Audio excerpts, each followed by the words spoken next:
तो भगवान को आते हुए देखकर सब गोपांगना एकदम भगवान के मिलने के लिए समुत्थित हो उठी। उदाहरण वही दिया जैसे तन्व प्राण मिवागतम, जैसे प्राण शरीर से चला गया हो, उस समय शरीर और शरीर के विभिन्न अवयव, विभिन्न इंद्रियां सब की सब मृत प्राय निर्विचेष्ट हो जाती हैं। उसी प्रकार से भगवान के विप्रयोग जन तीव्र ताप में सब गोपांगना प्राण विहीन इंद्रियों के तुल्य, प्राण विहीन देह अवयवों के तुल्य अत्यंत निर्विचेष्ट हो चुकी थी।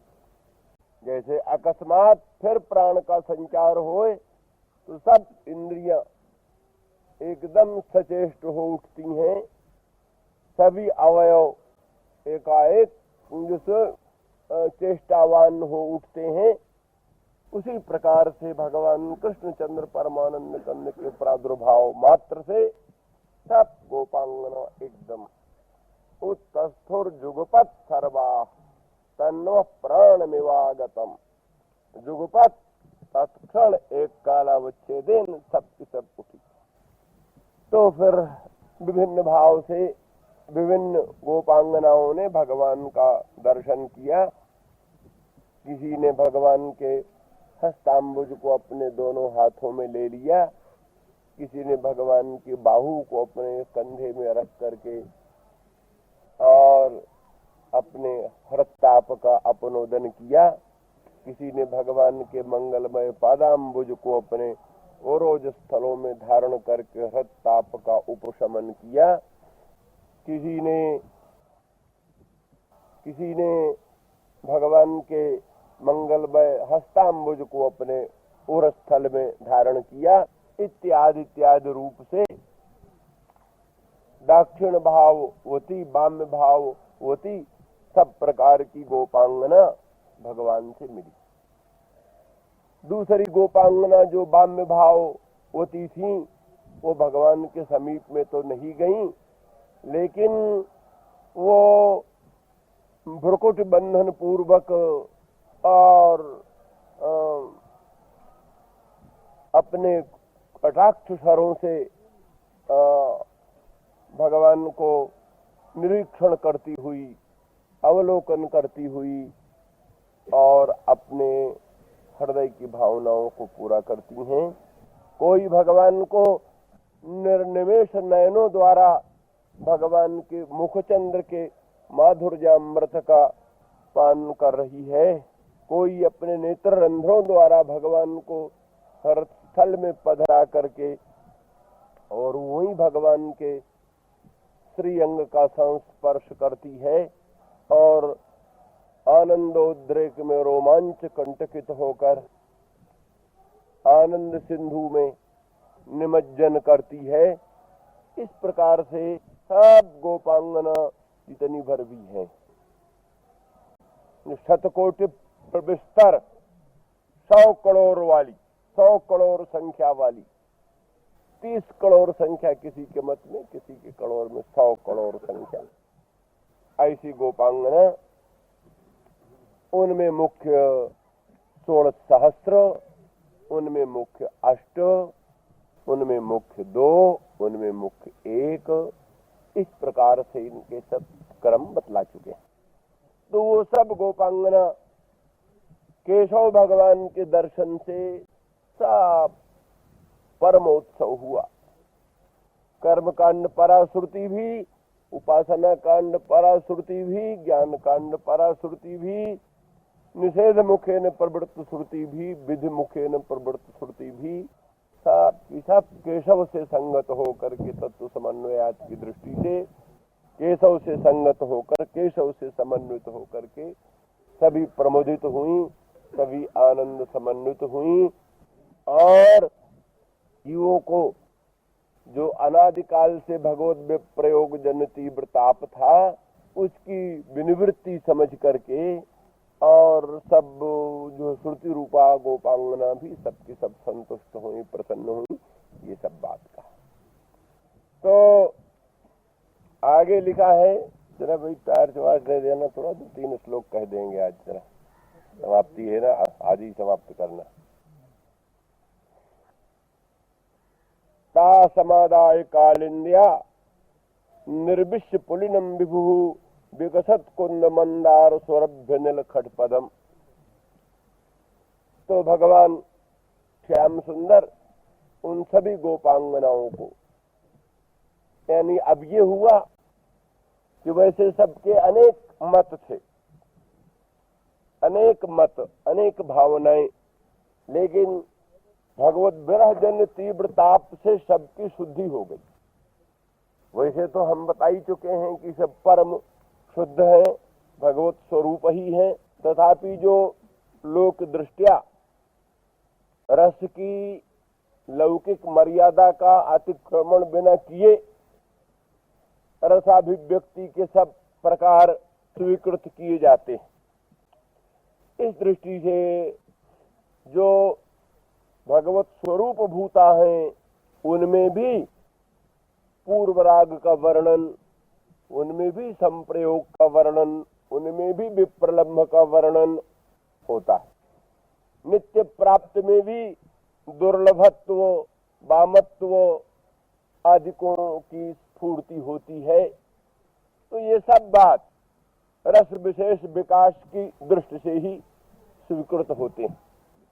तो इस अवसर में स्वाभाविक बात है कि संकट के समय सबके मतभेद दूर हो जाते हैं। जब संकट नहीं है तब सब में अनेक मतभेद होता है। संकट के समय मतभेद सब दूर हो जाता है। भगवत विप्रलम्भ से, भगवान के वियोग से सभी संकटापन्न हो गई, सभी संकटापन्न हो गई तो सबका समन्वय हो गया, सबका सामंजस्य हो गया, परस्पर मतभेद दूर हो गए।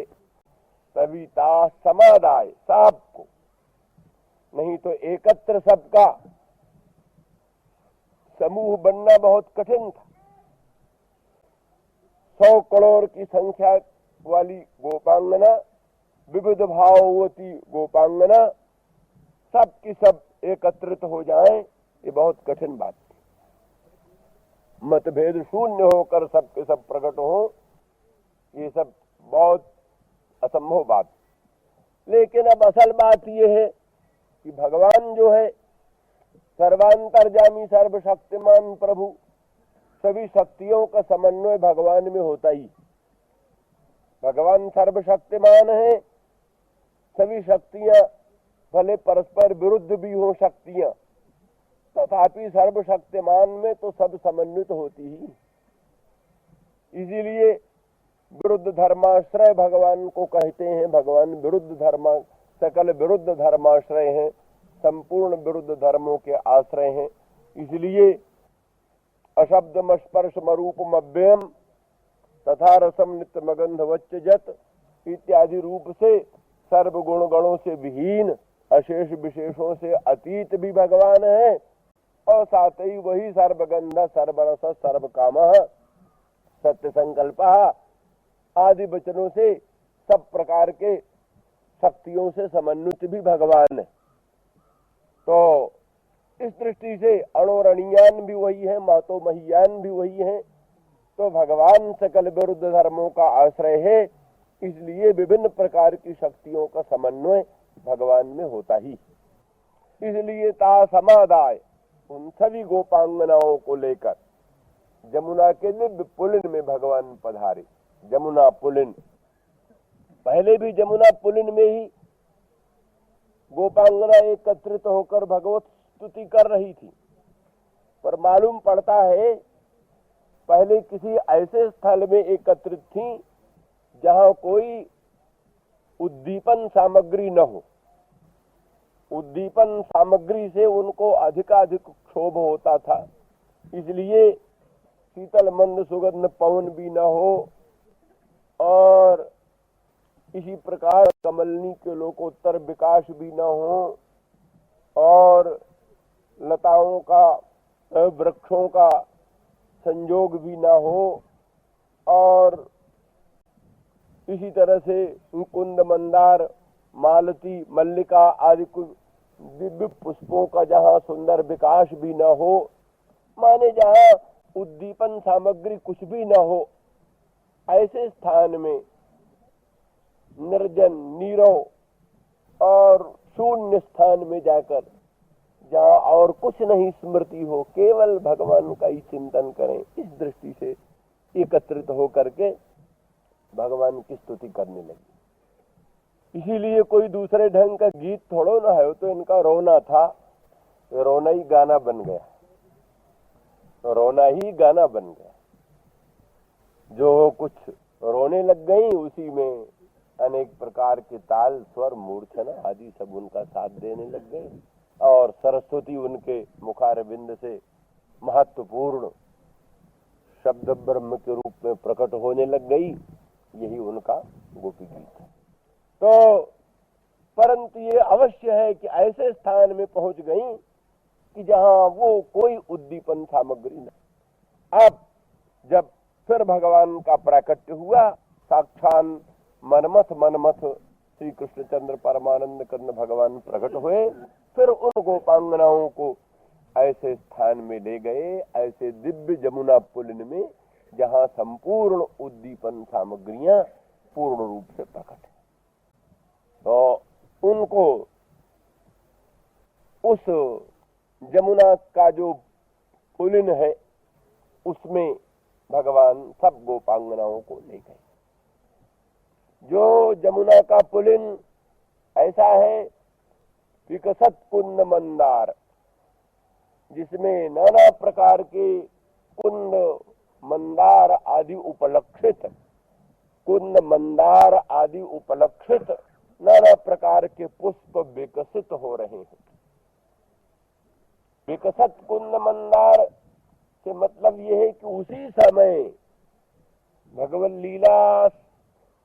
लीला प्रारंभ पूर्वक क्षणावच्छेदेन, भगवत लीला का प्रारंभ होना है, उसी के पूर्वक क्षणावच्छेदेन सभी वस्तुएं विकसित। एतावता मालूम पड़ता है कि संपूर्ण प्रकृति और प्रकृति के जितने अंग हैं, सभी भगवत लीला में सहयोग देते। भगवत लीला के उपकरण ही है, भगवत लीला के उपकरण। इसलिए यहाँ की जो भी वस्तु है, श्रीमद् वृंदावन धाम की रास लीला में उपकरण रूप से जो भी वस्तु उपस्थित हुई हैं, वो सब योग माया के द्वारा अथवा वृंदा भगवती के द्वारा ऐश्वर्य बल से संपूर्ण वस्तुएं प्रकट हुई। इसी से ये भी कल्पना सब खत्म हो जाती है, छोटे से प्रदेश में 100 करोड़ गोपांगना कहां से आ गई। कोई वही मनमानी कुछ बोल देने की बात होती है, पुराणों की ऊंची ऊंची बातें हाँक देना, गप, ऐसा लोग समझते हैं, पर ऐसा नहीं।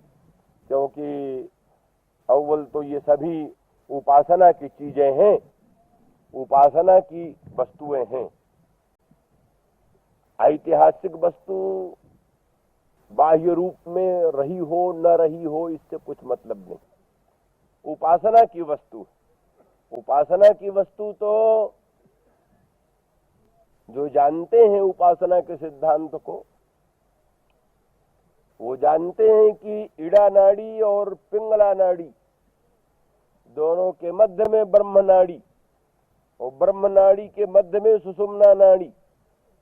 इड़ा, पिंगला और बीच में सुषुम्ना, सुषुम्ना के बीच में ब्रह्म नाड़ी, तो सुषुम्ना के बीच में ब्रह्म नाड़ी। उस ब्रह्म नाड़ी के भीतर सूक्ष्म कुंडलनी शक्ति, और सूक्ष्म कुंडलनी शक्ति के तेज में ही, कुंडलनी शक्ति के तेज में ही सब भावनाएं होती, ध्यान जो कुछ भी है, अकुल, सहस्रार, विशुभ, षटदल कमल, चतुर्दल कमल और षटदल कमल, 10 दल कमल, 12 दल कमल, 16 दल कमल, 2 दल सहस्त्रार, ये जो कुछ भी है, बोलो कितने सूक्ष्म चीज है।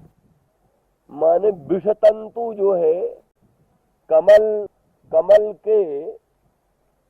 कमल का जो नाल होता है, कमल नाल, डंडी, कमल नाल में जो सूक्ष्म सफेद तागे निकलते हैं, कमल नाल में जो सूक्ष्म सफेद तागे निकलते हैं, उनको कहते हैं विषतंतु।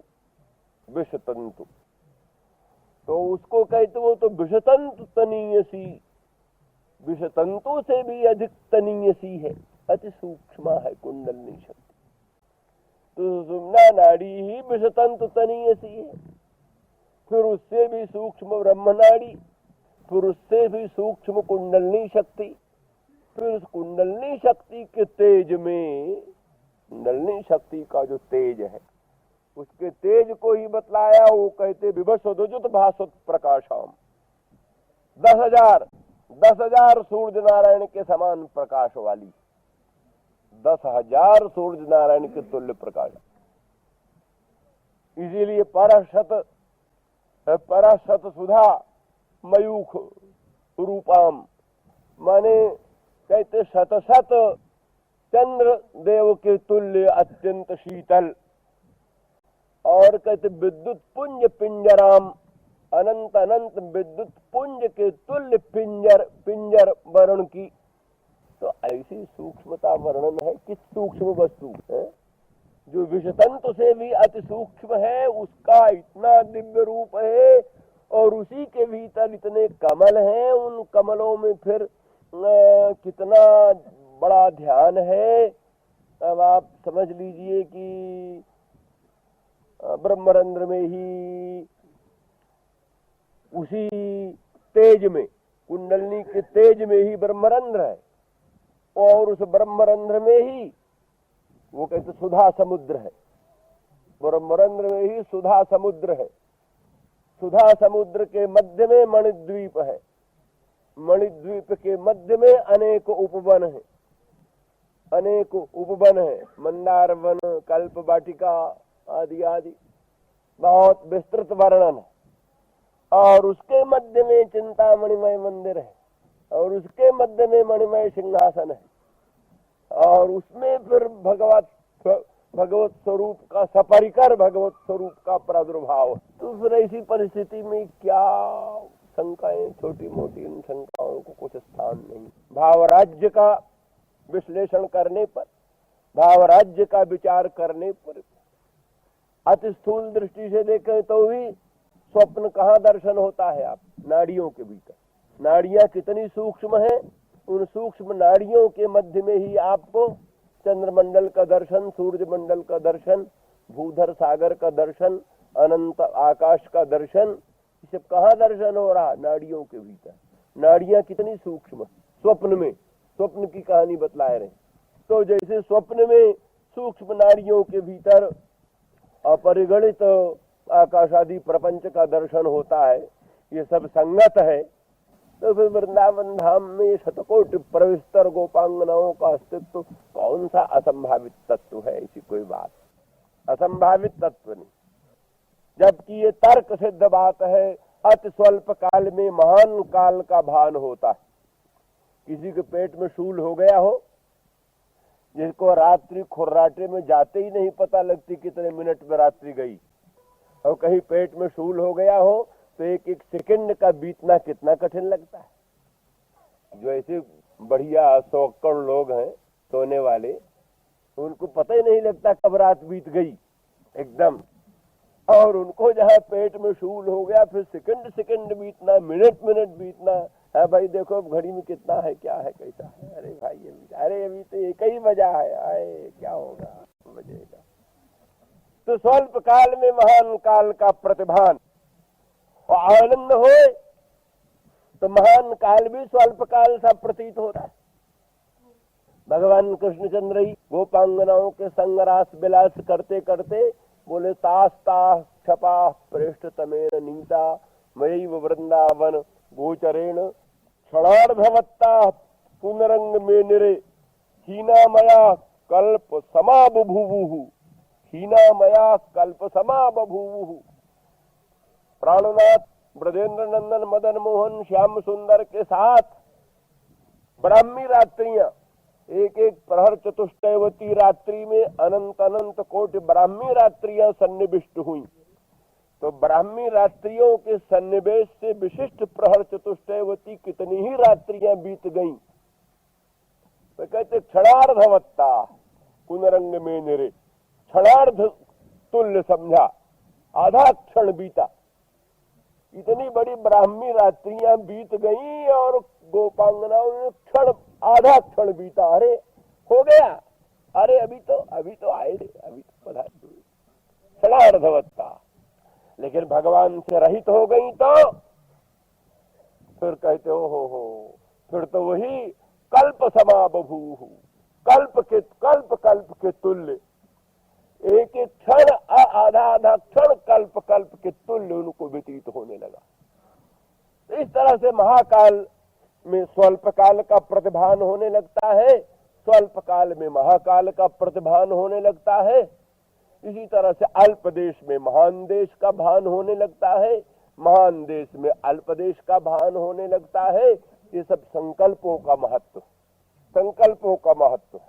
और योगियों और तार्किकों और मनोविज्ञान के पंडितों की दृष्टि से सिद्ध है कि संकल्प की पूर्व कोटि भूल जाने पर संकल्प सिद्धि होती। संकल्प करने लगे तो आमतौर पर लोगों का होता है कि ये हम संकल्प कर रहे हैं, इतने देर हुआ संकल्प करते करते, ये कल्पना बनी। ये कल्पना जहां तक बनी रहती है तहां तक संकल्प सिद्ध नहीं। संकल्प सिद्धि का नमूना यही है, जो ध्यान करने लगो, ध्यान करते करते ये भूल जाओ कि हम ध्यान कर रहे हो, कब से ध्यान कर रहे हैं, ये भूल। संकल्प धारा की पूर्व कोटि विस्मृत होने पर ही संकल्पित पदार्थ प्रत्यक्ष सामने आ जाते। यही अनेक उदाहरणों से तंत्रों में, आगमों में, पुराणों में ऐसे अनेक प्रकार के उदाहरण हैं, जिससे यही स्पष्ट सिद्ध है कि संकल्प की पूर्व कोटि विस्मृत होने पर संकल्पित पदार्थ यथा तथ्येन सामने स्पष्ट रूप से आ जाते हैं। इस दृष्टि से जहां योगियों की बात है ये, तहां फिर योग माया मुपासरतः, यहाँ तो भगवान पिता रात्रि ही शरदोत्फुल्ल मल्लिका वीक्षरन्तुम मन चक्रे योग माया मुपासरतः। योग माया का उपासरण करके तो रासलीला का प्रारंभ ही किया। योग माया का अर्थ ही है अघटित घटना पटीयसी, अघटित घटना पटीयसी। जो चीज असंभव हो उसी असंभव को संभव करके दिखाना, यही योग माया का चमत्कार। असंभव को संभव करके दिखाना, यही योग माया का चमत्कार। वृंदा शक्ति भी परम ऐश्वर्यशालिनी योग माया शक्ति भगवत लीलोपकरण संपादन में जो प्रतिक्षण प्रस्तुत, और भगवान स्वयं सर्वज्ञ सर्वशक्तिमान अनंत ऐश्वर्य पूर्ण है ही। रासेश्वरी नित्य नुकुंजेश्वरी राधा रानी ऐसी है कि संपूर्ण माया और अविद्या और नाना प्रकार की शक्तियां मूर्तमती होकर उनके पाद पंकज की आराधना में निरंतर संलग्न रहती हैं। तो वो राधा रानी वृषभानुनंदिनी का जहाँ सन्निधान है, श्री कृष्णचंद्र परमानंद कंद का जहाँ सन्निधान है, योग माया जहाँ प्रत्यक्ष रूप में भगवान की सेवा में सोपकरण उपस्थित है, और अनंत ब्रह्मांड की ऐश्वर्याधिष्ठात्री महालक्ष्मी भगवती जहाँ सेवा के लिए अवसर जो होती हुई निहार रही है, तो वहाँ फिर ये सब एक धाम में और शतकोटि प्रविस्तर गोपांगना आई, ये असंभव क्या है? और ये असंभव तो संभव क्या है? कौन कौन बात संभव मानोगे? इसमें ये भी तो है कि जितनी गोपांगना थी उतने ही कृष्ण हो गए। इसको कैसे संभव करोगे? थोड़ी देर के लिए मान लीजिए हम 100 करोड़ गोपांगना न कहें, 10 ठो कह दें, 15 ठो कह दें, चलो ठीक है, तो भी ये कैसे बना लोगे कि एक कृष्ण ही 10 कृष्ण बन गया। इसके लिए अंत में तुमको कोई न कोई ऐश्वर्य मानना पड़ेगा, यौगिक चमत्कार मानना पड़ेगा। जब इसके लिए ऐश्वर्य मानना पड़ेगा तो पूर्ण बातों के लिए भी नहीं। योगस्याति भारः, योग के लिए वो कोई 100 करोड़ गोपांगनाओं की कल्पना करना कोई बड़ा भारी भार तो नहीं। जब एक कृष्ण को 10 कृष्ण बन जाने में कोई किसी प्रकार की कठिनाई नहीं है, तो अकेली राधा रानी 100 कोटि प्रविस्तर गोपांगना बन जाए, इसमें भी कोई आश्चर्य नहीं है। और अकेले कृष्णचंद्र 100 कोटि प्रविस्तर कृष्ण बन जाए, इसमें भी कोई आश्चर्य की बात नहीं है। तो इस दृष्टि से फिर जब ये सब संभव है, तो फिर थोड़े से जमुना पुलिन में और ये सब चीजों का सांगोपांग सन्निवेश बन जाना ये भी कुछ कठिन नहीं है। वहां तो ये मान्य है कि 100 कोटि प्रविस्तर गोपांगना और उनके लिए पृथक पृथक निकुंज, पृथक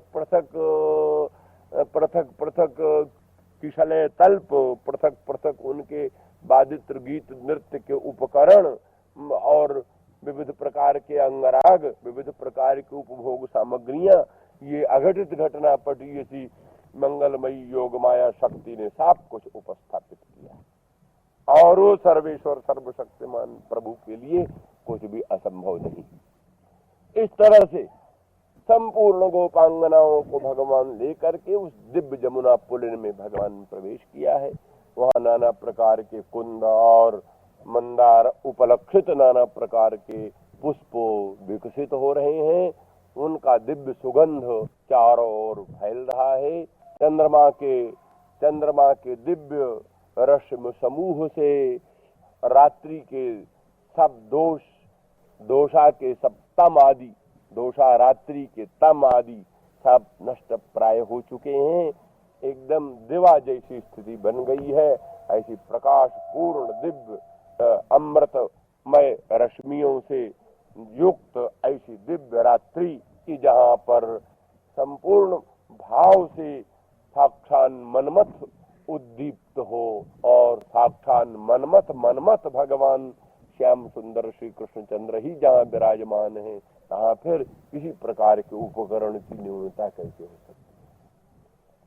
इस तरह से विविध प्रकार के सुगंधित पुष्प, विविध प्रकार के हंस सारस कारंडव पिक शुक आदि सुंदर पक्षी और नाना प्रकार के भ्रमर खटपद आदि वो अपने गुंजारव से और उस स्थान को निनादित और परमाह्लादित कर रहे हैं। और ऊपर से चंद्रमा के दिव्य प्रकाश से संपूर्ण भूमि जगमगा रही है और संपूर्ण देवगण भी विमानों द्वारा उस लोकोत्तर दृश्य को देखने के लिए देवांगनाओं देवकन्याओं के साथ विराजमान हैं। और ब्रह्मरुद्र इंद्र आदि बड़े बड़े देवाधिदेव भी अपनी अपनी समाधि और अपने अपने दिव्य लोक धामों को छोड़ करके इस लोकोत्तर रासलीला को अनुभव करने के लिए सब आए हुए हैं। और उस समय भगवान श्याम सुंदर कृष्णचंद्र सब गोपांगनाओं के साथ वहां पधारे हैं। फिर उस समय सब गोपांगनाओं ने अपने उत्तरियों ओढ़नी जो उनकी थी उसी सबको उतार करके उसी की एक दिव्य शैया बनाई। विकसत कुंद मंदार सुरभ्य नील खटपदम शरद चंद्रांशु संदोह ध्वस्त दोषा तम शिवम। कहते शरद चंद्रांशु के संदोह से दोषा रात्रि का जो तम है वो सब नष्ट हो गया है। परम प्रकाश प्राप्त हुआ है। परम कल्याणमय शिवमय कृष्णाया हस्त तरला चित कोमल बालुकम। उधर कृष्णा भगवती जमुना जो कि कृष्ण की सखी और स्वयं कृष्ण रूपा कालिंदी वही तो है ना। कालिंदी नाम की एक 8 पटरानियों में एक पटरानी वो कालिंदी वही कृष्णा, उसने अपने हस्त तरल तरंगों से अपने तरल तरंग रूप हस्तों के द्वारा भूमि को अपने पुलिन को मार्जित कर रखा है। माने किसी प्रकार की उसमें ऊंचाई नहीं, निचाई नहीं, कठोरता नहीं। ऐसी भूमि कि भगवान के कमल से कोट गुणित कोमल चरणारविंद जहां विराजमान हो सके, राधा रानी वृषभानु नंदिनी के परम कोमल चरणारविंद जहां विराजमान हो सके, विभिन्न गोपांगनाओं के अत्यंत सुकुमार सुंदर चरणारविंद जहां सुखेन विहरण कर सके, नृत्य आदि में किसी प्रकार का जिससे कष्ट न हो, इस प्रकार समभूमि, समतल भूमि बनाया। किसे बनाया? अपने तरल तरंगों से, वही उसका हस्त है। तो कृष्णा जो कालिंदी जमुना, कालिंदी कलिंद नाम का कुल पर्वत है। कुल पर्वत जैसे कई है कुल पर्वत, सप्त कुल पर्वत, उनमें से एक कलिंद नाम का कुल पर्वत है, जिसका अर्थ है कलिम द्यति खंडयति कलिंदा, जो कली को, कलह को दूर करने वाला है, कली को समूल नष्ट करने वाला।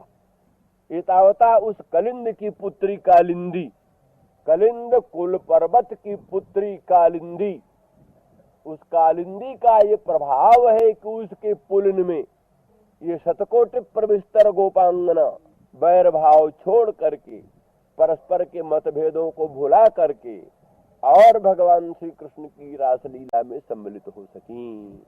ये कलिंद नंदिनी भगवती जमुना का ये प्रभाव है, जिससे सबके पारस्परिक वैमनस्य, पारस्परिक वैमत्य, जो कि दाक्षिण भाव होती, बाम्य भाव होती गोपांगनाओं में होते थे स्वाभाविक, और वो रस रूप में मान्य है। ईर्ष्या आदि सब यहाँ पुण्य के रूप में मान्य है, बड़ी आदरणीय है। इसलिए भक्त रसामृत सिंधु के तरंगों में ईर्ष्या आदि भी उन्हीं तरंगों में ही मान्य है।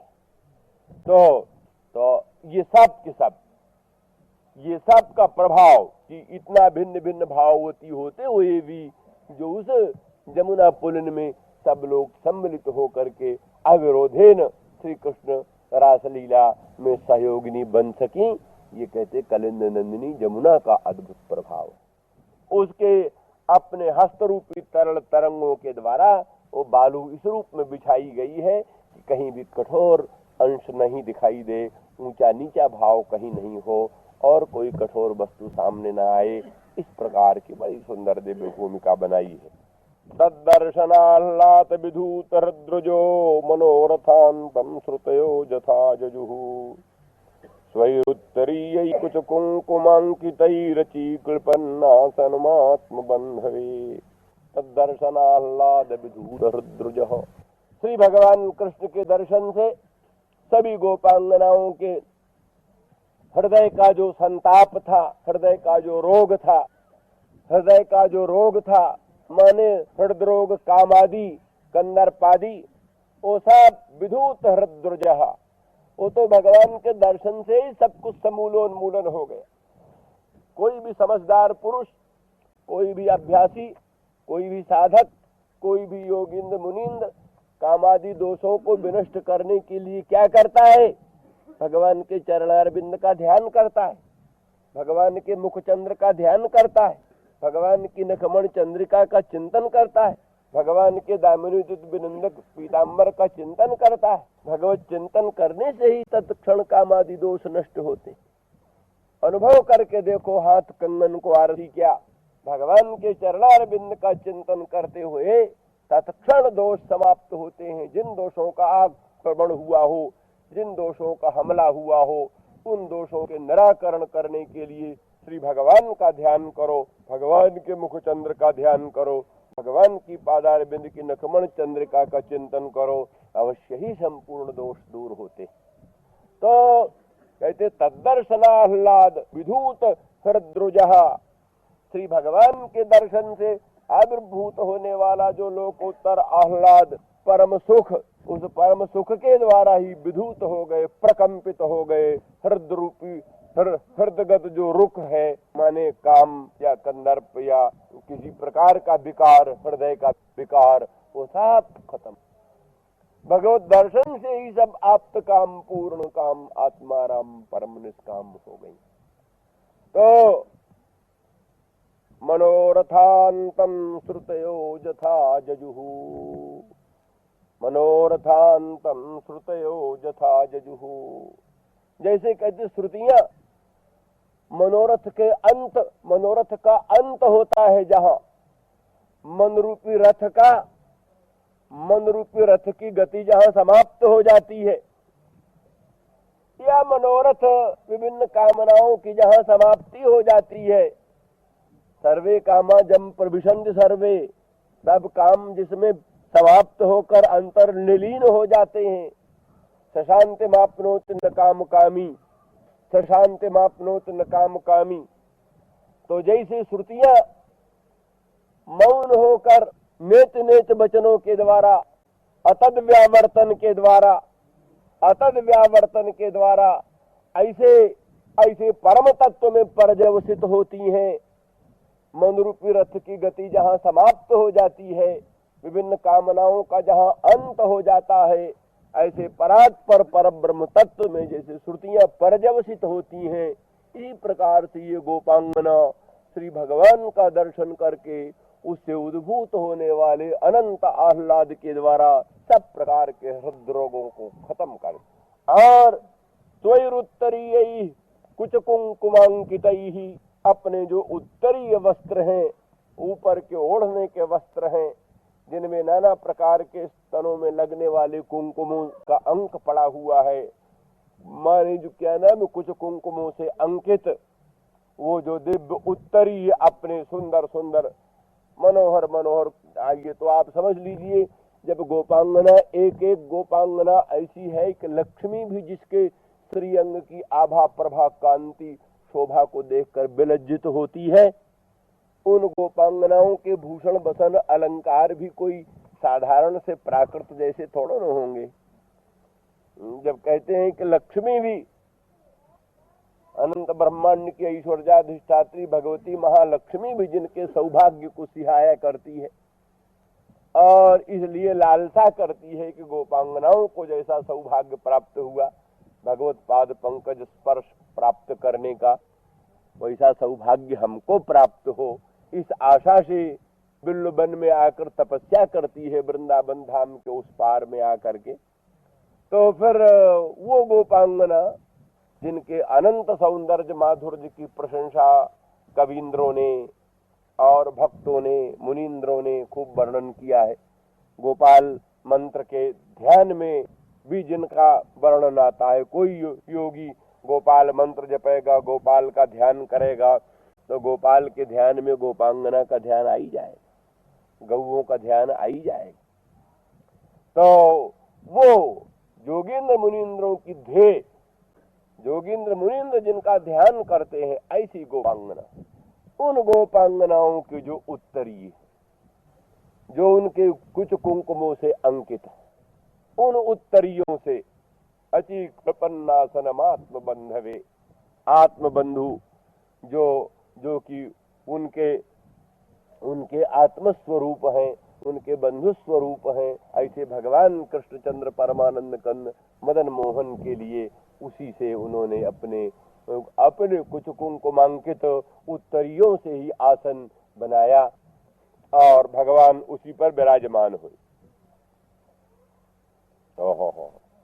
तत्रोपविष्टो भगवान स ईश्वरः जोगेश्वरांतर हृदय कल्पितासन, तत्रोपविष्टो भगवान स ईश्वरः, उसी आसन पर वो भगवान और ईश्वर, माने खास की पशुओं को, मूर्खों को, अनभिज्ञों को लौकिक बुद्धि न उत्पन्न हो, तो भगवान कौन है? भगवान है।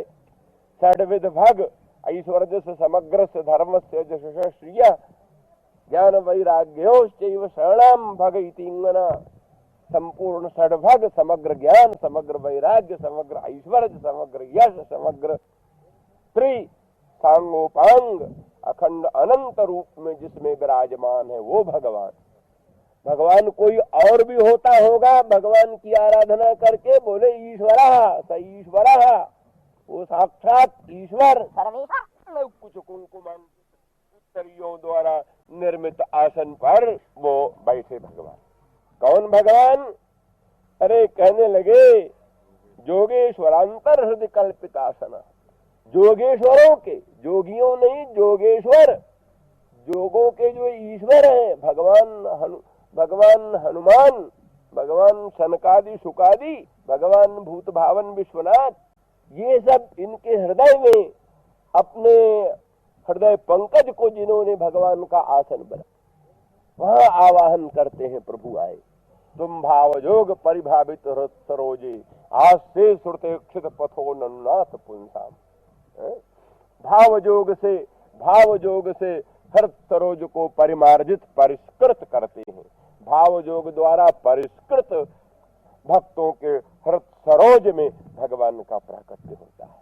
तो इस तरह से योगेश्वरांतर हृदय कल्पितासन चकास गोपी परिषद गतोर्चित। गोपियों की परिषद में लोग भिन्न भिन्न परिषद में विराजमान होते हैं, विद्वानों के परिषद में, संतों के परिषद में। ये ईश्वर और भगवान और परात्पर पर ब्रह्म प्रभु गोपियों की परिषद में, गोपियों की जो परिषद है उस परिषद में जो है सो विराजमान हो। परिषद गतोर्चित त्रैलोक्य लक्ष्मीक पदम बपुर दधत। ऐसा भगवान का श्री अंग है, श्री बपू है कि त्रैलोक्य लक्ष्मीक पदम, त्रैलोक्य की जो लक्ष्मी है, शोभा आभा प्रभा कांति। त्रैलोक्य माने भूर्भुव स्व नहीं, त्रैलोक्य माने आध्यात्मिक, आदि दैविक, आदि भौतिक, अनंत कोट ब्रह्मांडात्मक प्रपंच में जो आदि दैविक, आदि भौतिक, आदि दैविक, ये त्रैलोक्य की जो लक्ष्मी है उसका एकमात्र आस्पद, त्रैलोक्य लक्ष्मी का एकमात्र आस्पद माने त्रैलोक्य लक्ष्मी वही संपूर्ण रूप से प्रतिष्ठित है। अन्यत्र तो सर्वत्र उसी का एक कण, जैसे अन्यानि भूतानि मात्राम उपजीवंती, भगवान के अनंत आनंद के एक कण को ही अन्य भूत प्राप्त करते हैं। तैसे समूर्त्यालोक लावण्य निर्मुक्त्यालोचन नृणांगिर्भिस्ता समर्थान नित्यम इत्यादि वचनों से कहा गया है कि लावण्यामृत सुधा सिंधु जो भगवान का श्री अंग है, उसके एक बिंदु से अनंत कोटि ब्रह्मांड के अनंत अनंत प्राणी लावण्य समन्वित होते। सौंदर्यामृत सिंधु जो भगवान का श्री अंग है, उसी के एक कण से अनंत कोटि ब्रह्मांड के अनंत अनंत प्राणी सौंदर्य समन्वित होते हैं। इसी तरह से माधुर्यामृत सिंधु जो भगवान का श्री अंग है, उसी के एक कण से अनंत ब्रह्मांड के अनंत अनंत प्राणी माधुर्य समन्वित होते हैं। तो इसलिए त्रैलोक्य लक्ष्मीक पदम वपुर दधत। सभाजयित्वा तमनंग दीपनम सहास लीले क्षण विभ्रमद भ्रुवः संस्पर्शने नांक कृतांग्रिहस्तयोः संस्तुत्य ईशत कुपिता बभाव श्री। भगवान का बड़ा आदर किया। समनंग दीपनम, अनंग को भी प्रकाशित करने वाले, अनंग को भी प्रकाश देने वाले, या अनंग का दीपन उद्दीपन करने वाले, अनंग को प्रकाश देने वाले। ये तो श्यामांग, सांग श्यामांग है ना, सांग श्यामांग के द्वारा अनंग को भी प्रकाश मिलता है।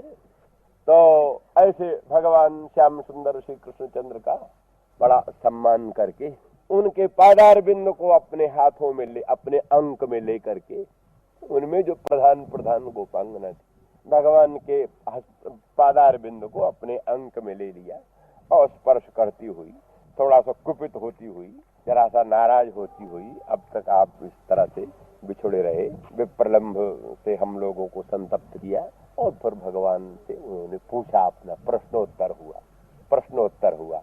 अब प्रश्नोत्तर होने दो, यहीं भावी रास लीला होगी, अब फिर कभी सुनाएंगे। आज ही यहाँ की कथा समाप्त है। श्री राम जय जय राम।